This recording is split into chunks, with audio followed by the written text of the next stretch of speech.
granddad, well, he passed away, but he lived 94 years to the day. He's laid to rest right up on Heaven Hill with a spray of 4 roses on his grave. He'd drink a quart. Okay, we are here at Heaven Hill. So excited. We're in the rick house where we're doing 2 barrel picks.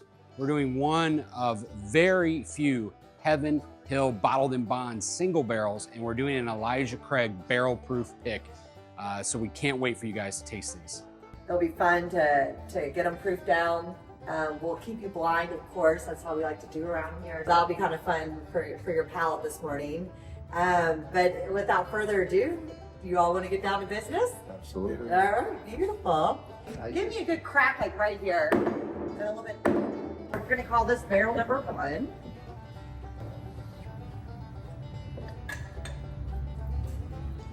Is that enough? More? Yeah, that looks great.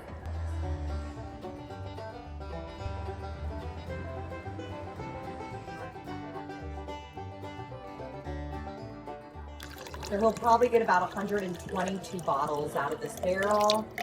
So I'm proofing this down to 100 proof. This barrel straight out is about 122. So we need to bring it down to 100 so it'll be bottled in bond.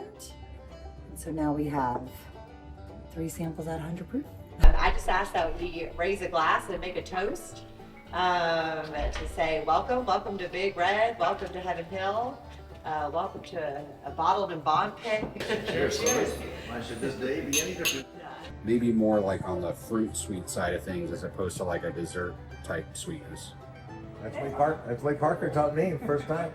I think this is the one we're gonna go with, but this was the sweetest. It had the most caramel, vanilla.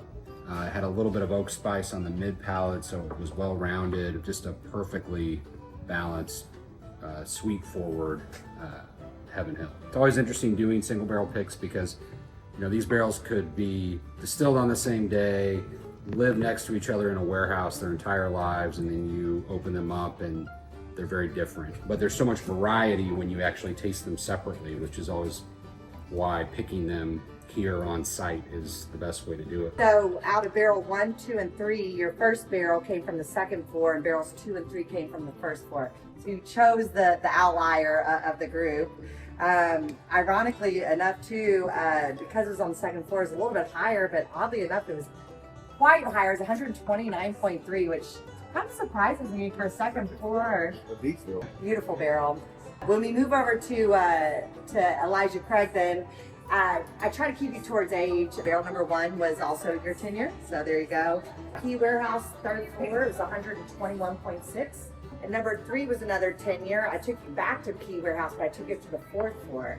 Kind of thought that would be kind of fun to try 2 10-years, same warehouse, just different floors. Well, that's it. The day of picking is over. It's exhausting work, but somebody has to do it. We've been so privileged to be with Bernie Lubers today and a bunch of the Heaven Hill folks, and we've tasted some amazing whiskeys and we've seen some really cool things here, but we've got that bottled in bond Heaven Hill single barrel, which we can't wait to sell. And then we've got our Elijah Craig private label barrel proof to go with it. Both fantastic picks.